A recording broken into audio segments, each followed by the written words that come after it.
It was a bright, sunny Tuesday afternoon in Maple Grove. This was a small, quiet neighborhood where everyone knew each other, or at least, that's what they thought. The houses were neat, the grass was green, and kids played outside until the streetlights came on. It was the kind of place where nothing big ever happened. Well, not until now. Let me tell you about Jake Riley. Jake was a regular guy. He wasn't super tall or super strong. He didn't have a fancy car or a big house. He was just a normal dude who liked normal stuff like eating pizza, playing catch, and hanging out with his best buddy, Max. Max wasn't a person, though. Max was a dog. A scruffy, floppy-eared mutt with a wagging tail and a big, goofy smile. Jake loved Max more than anything. They were a team. Every morning, Jake would grab Max's leash, and they'd go for a walk around the block. Every night, Max would curl up next to Jake on the couch while they watched TV. They were happy. But someone wasn't happy about Jake and Max. Someone was watching them a little too closely. That someone was Karen Withers. Now, Karen wasn't just any neighbor. Oh no. She was the Karen. You know what I mean, right? The kind of person who's always sticking her nose where it doesn't belong. The kind who yells if your trash can isn't lined up perfectly or if your grass grows 1 inch too tall. Karen was the boss of the HOA, that's the group that makes rules for the neighborhood. She acted like she was the queen of Maple Grove. She'd walk around with her clipboard, writing down every little thing she didn't like. Your mailbox is crooked, she'd shout. Your bike is in the driveway too long. People didn't like her much, but they didn't say anything. They just rolled their eyes and went back to their lives. Jake didn't pay much attention to Karen at first. He was too busy living his simple, happy life with Max. He'd wave at her sometimes when he saw her glaring over the fence, but that was it. He didn't know she was trouble. Big trouble. See, Karen didn't like Max. She didn't like how he barked at birds or how he dug little holes in Jake's yard. She'd squint her eyes at him and mutter things under her breath. That dog's a problem, she'd say to herself. Someone needs to do something about it. Jake had no clue what was coming. He didn't know Karen was about to mess with him and his best friend in a way he'd never expect. It all started so quietly that nobody saw it sneaking up. The sun was shining, the birds were singing, and Maple Grove looked like the perfect little place. But looks can trick you.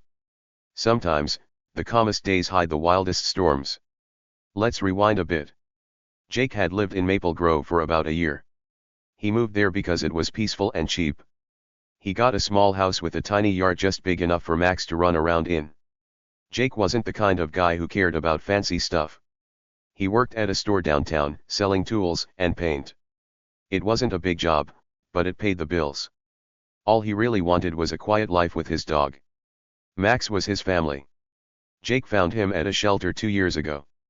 Max was skinny and scared back then, with matted fur and sad eyes. Jake took him home, fed him, and gave him a bath. From that day on, they were stuck together like glue. Max wasn't perfect, though. He'd chew on Jake's socks sometimes or bark at squirrels out the window.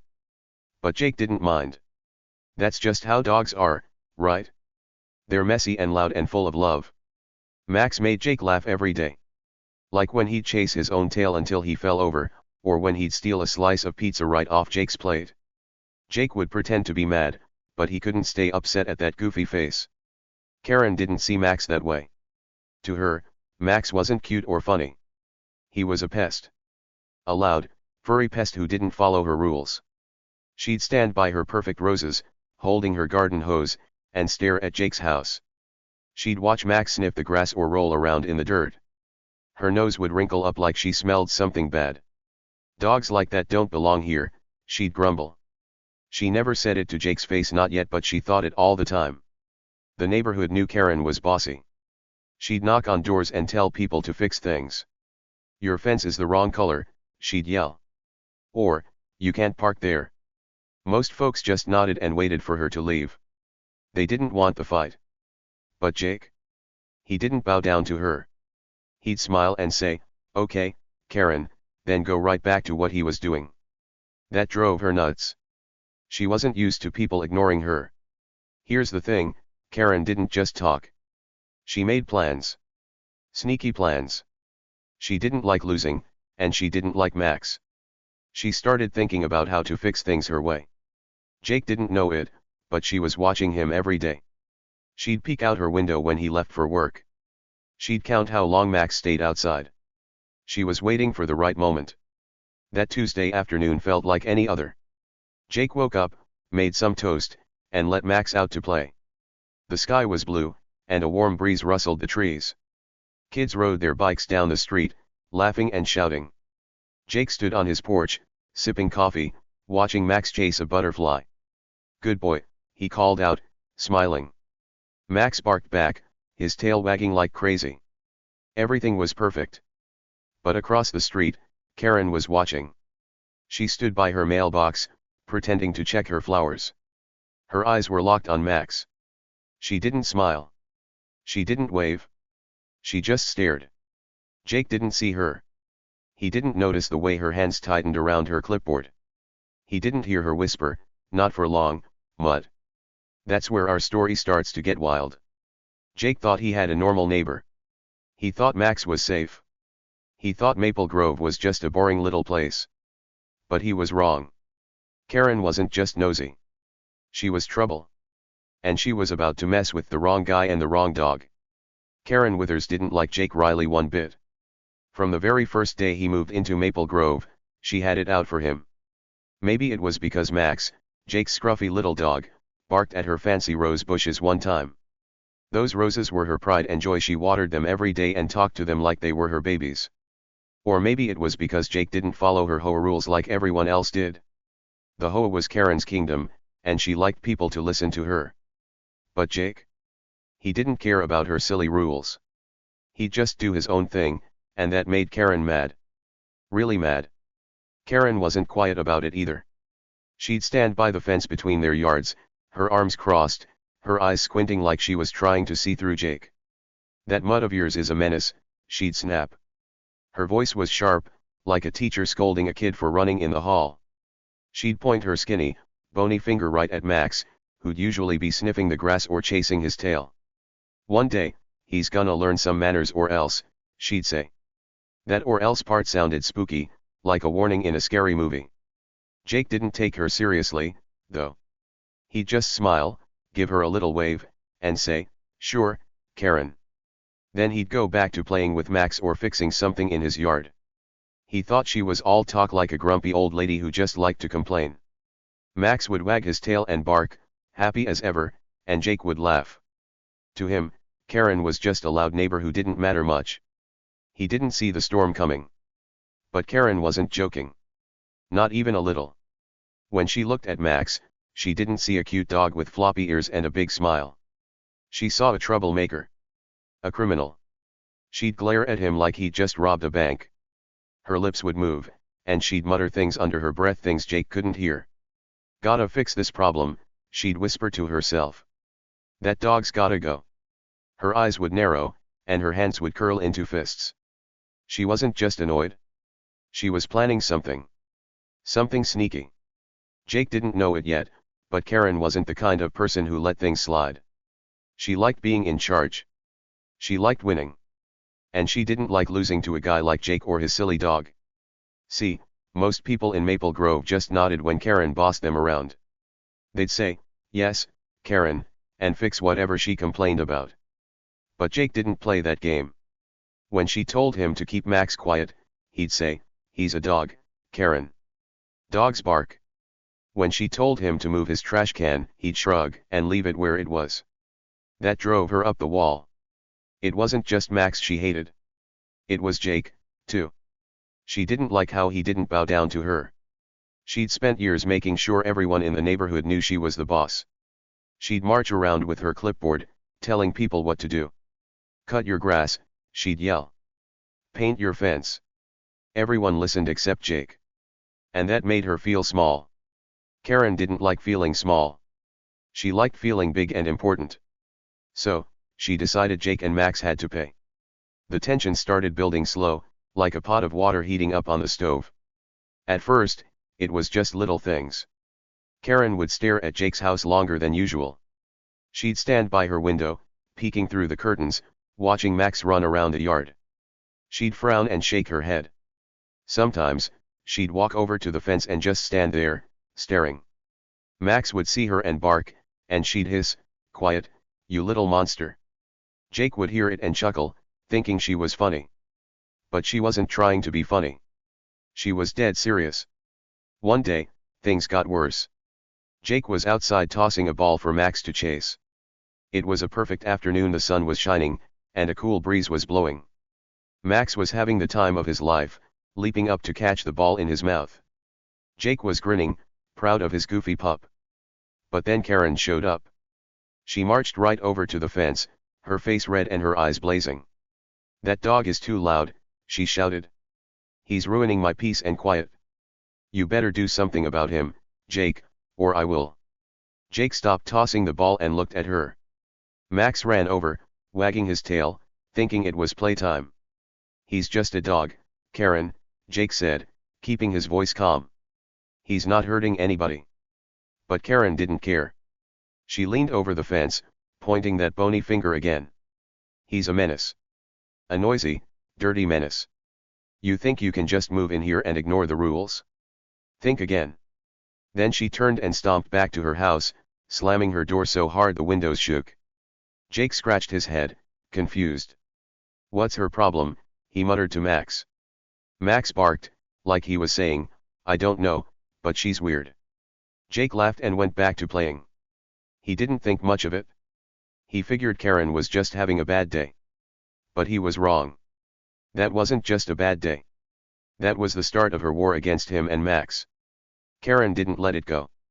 Every day after that, she got grumpier. She'd watch Jake and Max like a hawk. If Max barked at a squirrel, she'd yell over the fence. If Jake left his trash can out too long, she'd bang on his door and complain. She'd write little notes on her clipboard, smirking to herself.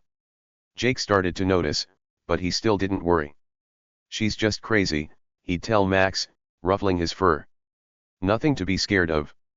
Oh, but there was something to be scared of. Karen wasn't just crazy. She was sneaky. She had a plan brewing in her head, a plan Jake couldn't see coming. She'd sit in her kitchen, sipping tea, staring out the window at Jake's house. "Not for long," she'd whisper. "Not for long." Her voice was quiet, but her mind was loud. She was thinking hard. She was plotting. And poor Jake had no idea his world was about to flip upside down. See, Karen wasn't happy just yelling. She wanted to win. She wanted Jake to feel sorry, and she wanted Max gone. She didn't care if Max was Jake's best friend. She didn't care if Jake was happy. All she cared about was being the boss. And she was ready to do something big, something mean to make that happen. The tension was growing, like a rubber band stretching tighter and tighter. Soon, it was going to snap. Jake kept living his life, clueless. He'd walk Max around the block, wave at neighbors, and enjoy his days. But Karen? She was waiting. She was watching. And she was ready to strike. One morning, Jake woke up to the worst day ever. He rolled out of bed, rubbed his eyes, and went to let Max out like he always did. But when he opened the back door, something was wrong. Max wasn't there. His little dog bed was empty. The yard was quiet. Jake's heart started beating fast. He stepped outside and looked around. The gate, the one that kept Max safe, was wide open. Max's leash, which always hung by the door, was gone too.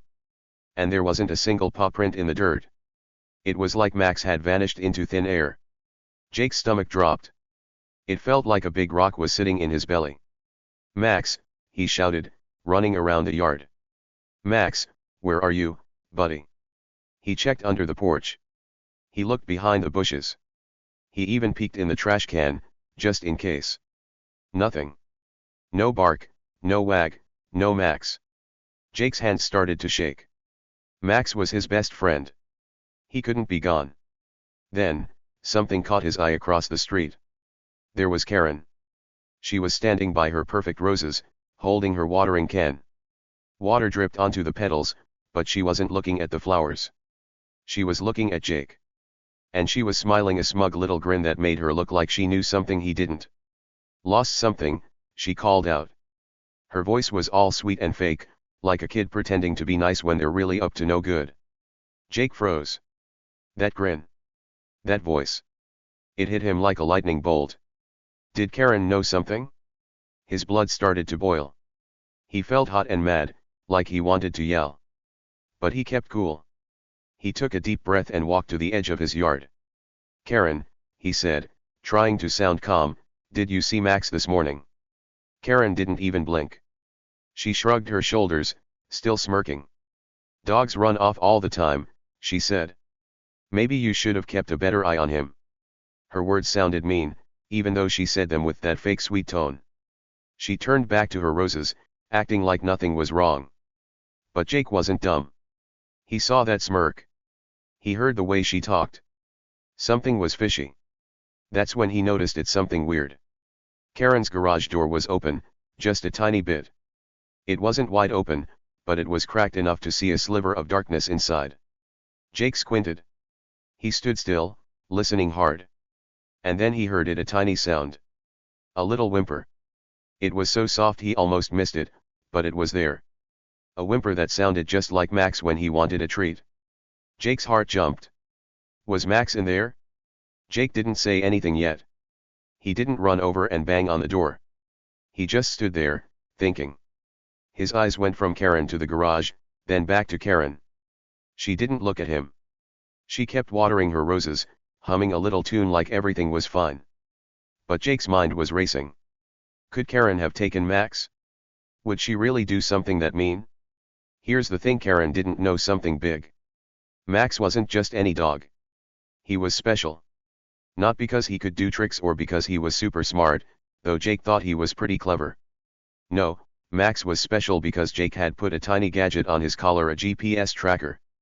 It was a little black box, no bigger than a quarter, that Jake clipped on after a scare last summer.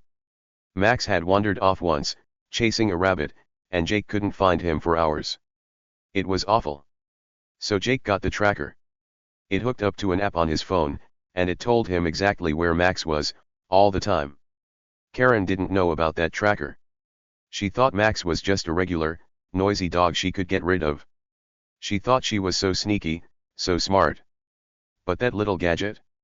It was about to ruin her whole day. Jake didn't know everything yet, but he was starting to figure it out. The pieces were coming together, slow but sure. He walked back inside, his brain buzzing. He grabbed his phone off the kitchen table and opened the GPS app. His fingers were shaky as he tapped the screen. Come on, he muttered. The app loaded, and a map popped up. Jake held his breath. Then bam! A little red dot blinked on the screen. It wasn't far away. It wasn't down the street or in the woods. It was right across the road. Right at Karen's house. Jake's eyes got wide. No way, he whispered.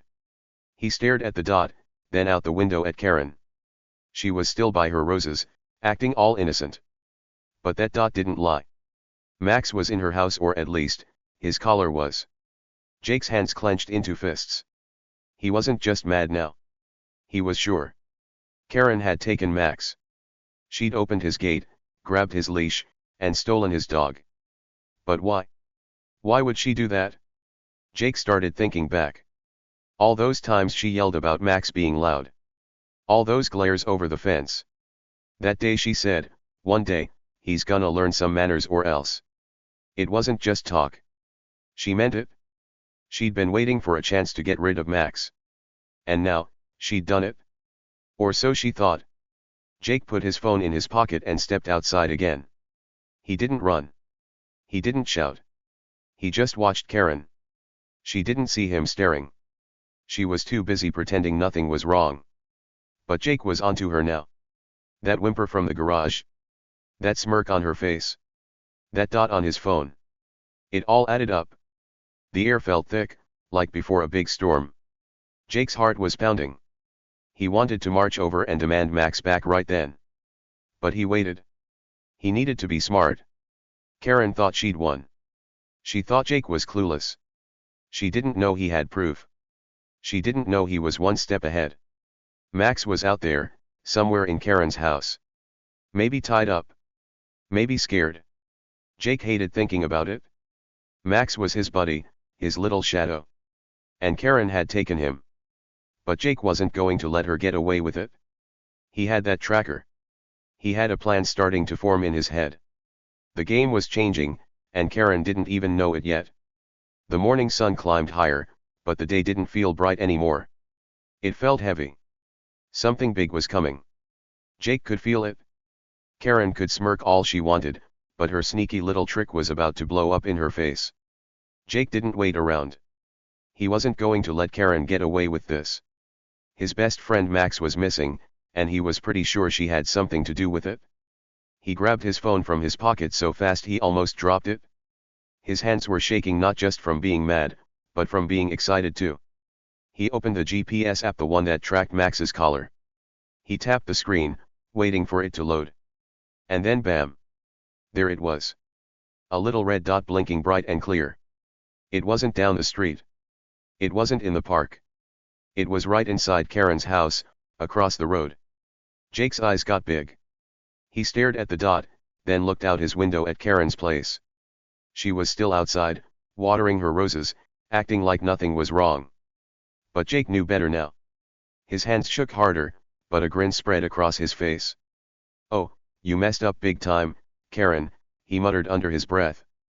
He wasn't scared anymore. He was ready. Karen thought she was so sneaky, but she didn't know about the tracker. She didn't know Jake had her number. He shoved his phone in his pocket and marched out the door. His sneakers hit the ground hard as he crossed the street. His heart was pounding like a drum, boom, boom, boom. He wasn't going to let Karen wiggle out of this. Not today. When he got to her front door, he didn't knock soft like a polite neighbor. No way. He banged on it loud, bang, bang, bang. It was so loud it sounded like thunder, loud enough to wake up anyone in the whole neighborhood. "Karen, open the door. Now," he said. His voice was strong, not wobbly at all. The door creaked open, just a little. Karen peeked out, her face all scrunched up like she'd just bitten a sour lemon. "What's your problem?" she snapped, sounding all huffy and annoyed. She crossed her arms and stood in the doorway, like she was trying to block him. But Jake wasn't here to play games. Before she could say another word, he yanked his phone out and held it up right in her face. The screen glowed with that blinking red dot, right smack in the middle of her house. "Max's GPS says he's in there," Jake said, his voice steady. "Wanna explain that?" Karen's face changed fast. It went from red and mad to white as a ghost. Her eyes got wide, and her mouth opened like she wanted to say something, but nothing came out at first. I don't know what you're talking about," she stammered. Her voice was shaky now, not bossy like usual. She took a step back, clutching the door. But Jake could tell she was lying. That stammer, that scared look, she wasn't fooling him. He wasn't buying her act for a second. Jake didn't wait for her to invite him in. He pushed past her, not mean or rough, but firm and polite. "Excuse me," he said, stepping inside.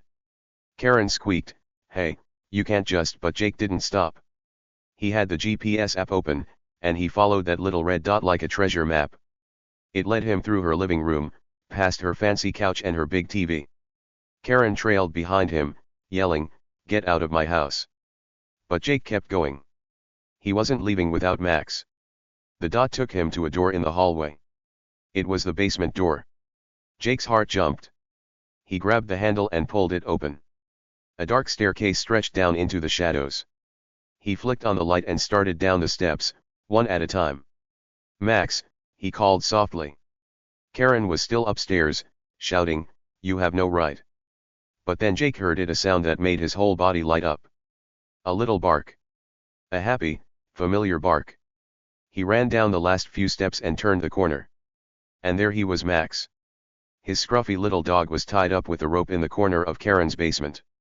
His leash was knotted around a pipe, and his collar was still on, blinking with that tiny GPS tracker. Max's tail wagged like crazy when he saw Jake. He barked again, bouncing on his paws, his big eyes shining. Jake dropped to his knees and hugged him tight. "Buddy. You're okay," he said, laughing. Max licked his face, happy as ever. Jake looked at that rope, then at Max's collar. The tracker was still there, glowing faintly. Karen hadn't noticed it. She'd stolen Max, tied him up down here, thinking she'd teach Jake a lesson. She wanted to scare him, maybe make him move away. She thought she was so smart, getting rid of the noisy mutt once and for all. Too bad she didn't check the collar. That little gadget had ruined her whole plan. Jake untied the rope with quick fingers. "Come on, Max," he said, standing up. Max jumped around him, barking and wagging his tail. Jake turned to head back upstairs, but Karen was there now, standing at the top of the steps. Her face was still white, but her eyes were angry again. You can't prove anything," she yelled. "That dog could have wandered in here." Jake held up his phone again. "Really, Karen? His GPS says he's been here since this morning. You gonna tell me he tied himself up too?" Karen's mouth flapped open and shut, like a fish out of water. She didn't have an answer. She'd been caught, and she knew it. Jake walked up the stairs, Max right beside him. Karen stepped back, her hands shaking. I just wanted peace," she said, her voice high and whiny. "That dog's always barking." Jake stopped and looked at her. "You don't get to steal my dog because you don't like him," he said. His voice was calm but strong. "Max isn't your problem to fix." Karen didn't say anything back. She just stood there, looking small and silly. All her bossy power was gone. Jake had the proof, and Max was safe. The big reveal had hit her like a truck. She'd messed with the wrong guy and the wrong dog. That tracker was her undoing, and she didn't see it coming. Jake patted Max's head and smiled. "Let's go home, buddy," he said. They walked past Karen, out the door, and into the sunlight. She didn't follow. She didn't yell. She just stood there, caught in her own trap. The game was over, and Jake had won. Jake couldn't stop smiling as he knelt down in Karen's basement. Max was right there, his tail wagging like a little windmill. The rope around his leash was tight, but Jake's fingers worked fast. He untied it, pulling the knots loose until Max was free. "There you go, buddy," Jake said, his voice soft and happy. Max jumped up, barking and licking Jake's face. Jake laughed and scooped him up in his arms. Max was heavy, but Jake didn't care. His best friend was safe, and that's all that mattered. He stood up, holding Max close, and turned to face Karen. She was still at the top of the basement stairs, looking down at him. Her face was all twisted up, part mad, part scared. Jake didn't yell or point fingers. He just looked at her, his eyes steady, and said, "You're done." His voice was calm but firm, like a teacher telling a kid recess is over. Karen opened her mouth to argue, but no words came out. She knew she'd lost. By then, the noise had gotten loud. Karen's yelling, Jake's banging on the door, Max's barking. It woke up half the neighborhood. People started stepping outside their houses, rubbing sleepy eyes and whispering to each other. "What's going on?" someone asked. "Is that Jake at Karen's place?" another said. They gathered on their lawns and porches, watching as Jake walked out of Karen's house with Max in his arms. Jake didn't keep it a secret. He held up his phone, the GPS app still glowing with that little red dot. "She took Max," he called out, loud enough for everyone to hear. "She tied him up in her basement, but his tracker showed me right where he was." The neighbors gasped. Some shook their heads. Others started talking all at once. "Karen did that. No way. I knew she was mean, but this." Karen stumbled out behind Jake, her hands flapping like she wanted to stop the chatter. "It's not true," she shouted. "He's lying." But Jake just turned his phone so everyone could see. The dot blinked, clear as day, right on her house. The crowd got quiet for a second, then started murmuring again. Karen's smug little grin was gone. Her bossy, scary reign over Maple Grove was falling apart right there in front of everyone. One lady, Mrs. Carter from down the street, pulled out her phone. "I'm calling the cops," she said, her voice sharp. "This isn't okay." Karen's eyes got big. "No, wait," she squeaked, but Mrs. Carter was already dialing. The neighbors nodded, agreeing with her. They'd had enough of Karen's tricks. Jake stood there, petting Max, watching it all happen. He didn't have to say much. The proof was in his hand, and the neighborhood was on his side now. It didn't take long, maybe an hour, before a police car rolled up. The lights flashed red and blue, and a tall officer stepped out. He had a serious face, like he didn't mess around. Jake walked over and showed him the phone. "She took my dog," Jake said, pointing at Karen. "The GPS proves it. He was in her basement." The officer looked at the screen, then at Max, who barked happily in Jake's arms. He scribbled something on a notepad and turned to Karen. "Ma'am, let's talk," he said. Karen tried to explain. "I didn't mean he's so loud," she stammered, her voice all high and whiny. But the officer didn't look impressed. He raised an eyebrow and kept writing. "Stealing a dog isn't okay," he said. "We'll figure this out." Karen's shoulders slumped. She looked small now, not big and bossy like before. The neighbors watched, whispering to each other. Justice was coming, and they could feel it. Here's the thing: Karen hadn't just messed with Jake. She'd been pulling sneaky stunts for years. Turns out, she'd taken stuff from other people too. A kid's bike went missing once, and everyone thought it got lost. Someone's garden tools disappeared, and they blamed the wind. Karen always acted innocent, and no one could prove anything. She'd boss people around, scare them into following her rules, and get away with it. But not this time. Jake's GPS tracker was the proof they'd all been waiting for. The news spread fast. By that afternoon, the HOA had a meeting. It wasn't even a real meeting, just a bunch of neighbors standing around in Mrs. Carter's yard, talking loud. "She's gotta go," Mr. Lopez said. He lived next to Karen and was tired of her yelling about his loud music. "She can't run the HOA after this," Mrs. Carter added. They all agreed. Karen wasn't the queen of Maple Grove anymore. They voted right there, with Jake and Max watching from the side. Karen was out. Booted. Done. Jake didn't say much during all this. He didn't need to.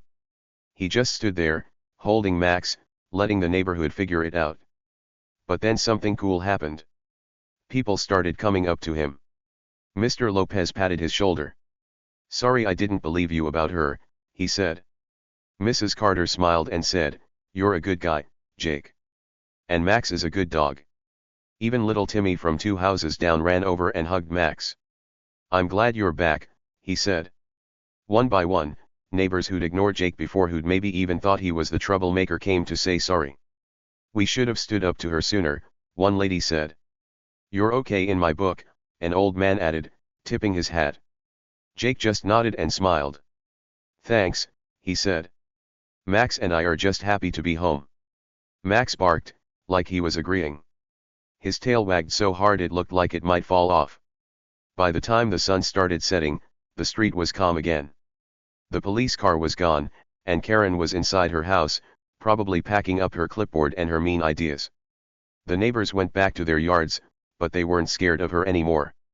They waved at Jake as he walked Max home. "See you tomorrow," someone called. "Good job, Jake," another said. Jake opened his door and let Max inside. The little dog ran straight to his water bowl, slurping loud. Jake flopped onto the couch and laughed. "We did it, Max," he said. Max jumped up next to him, curling up like nothing had ever happened. But something had changed. Karen's big, bossy days were over.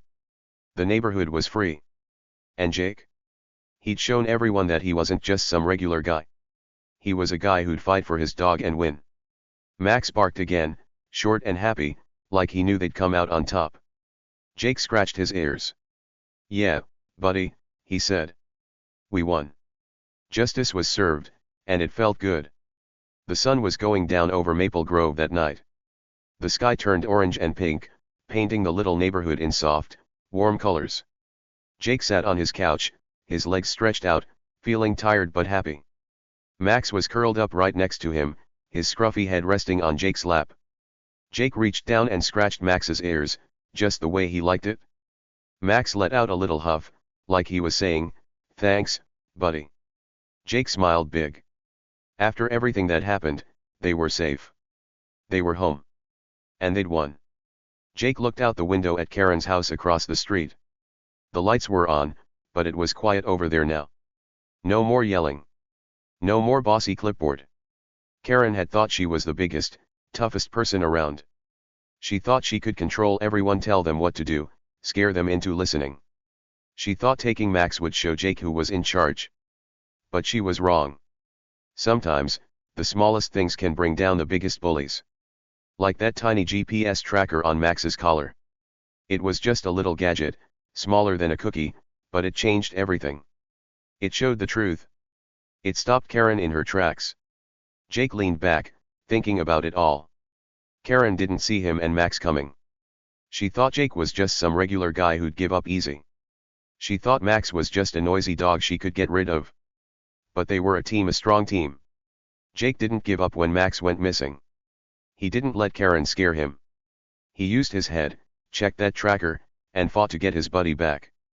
And Max? He stayed brave, even tied up in that dark basement. Together, they showed Karen she couldn't push them around. That made Jake feel good inside. It wasn't just about winning. It was about standing up for what's right. Max was his family, and nobody messes with family. Jake looked down at Max, who was snoring softly now. "You're the best, you know that," he whispered. Max's tail thumped once, like he heard, even in his sleep. Jake chuckled. Life was back to normal, or maybe even better than normal. "Hey, here's a question for you, what would you do if someone messed with your best buddy? Tell me in the comments below. I wanna know. Think about it. Maybe it's your dog, or your best friend, or even your little brother or sister. What would you do to keep them safe? Would you be brave like Jake? Would you find a smart way to fix it? I bet you've got some cool ideas. Life's funny like that, isn't it? People who act all high and mighty like they're better than everyone else, they're usually the ones who fall the hardest." Karen thought she was untouchable. She thought she could do whatever she wanted, and nobody would stop her. But she didn't count on Jake. She didn't count on Max. She didn't count on that little tracker shining a big light on her sneaky tricks. When she fell fast. And now the neighborhood was free from her mean ways. That's a big lesson right there. You don't have to be the loudest or the strongest to win. You just have to be smart and keep going, even when things get tough. Jake wasn't a superhero. He didn't have muscles like a wrestler or a fancy car like a movie star. He was just a regular guy with a goofy dog. But he cared. He paid attention. And he didn't let a bully win. That's what made him special. That's what made him strong. Maybe you're like Jake too. Maybe you've got something or someone you'd fight for. It doesn't have to be big. It could be your favorite toy, or your pet goldfish, or the treehouse you built with your friends. Whatever it is, hold on to it. Keep it close. Because the stuff that matters most, that's worth standing up for. Jake looked out at the stars popping up in the sky. The day had been wild, scary, then mad, then happy. But now it was peaceful. Max snored louder, and Jake laughed again. "We're okay, buddy," he said. "We're okay." He felt proud. Not the loud, braggy kind of proud, but the quiet kind that sits warm in your chest. He'd protected Max. He'd shown Karen she couldn't push people around. And he'd made Maple Grove a little better for everyone. So here's the thing to remember: stay smart. Stay kind. And keep an eye on what matters most. Bullies like Karen might pop up sometimes, acting big and tough. But they don't always win. Not when you've got a good heart and a good plan. Jake and Max proved that. They took a tiny tool, a tracker, and turned it into a big victory. You can do that too, in your own way. Maybe not with a tracker, but with something else, something that's all yours. The night got darker, and the crickets started chirping outside. Jake pulled a blanket over him and Max. "Good night, buddy," he said, closing his eyes. Tomorrow was a new day. Maybe it'd be quiet. Maybe it'd be crazy. But whatever happened, Jake knew he'd be ready. He had Max, and Max had him. That was enough.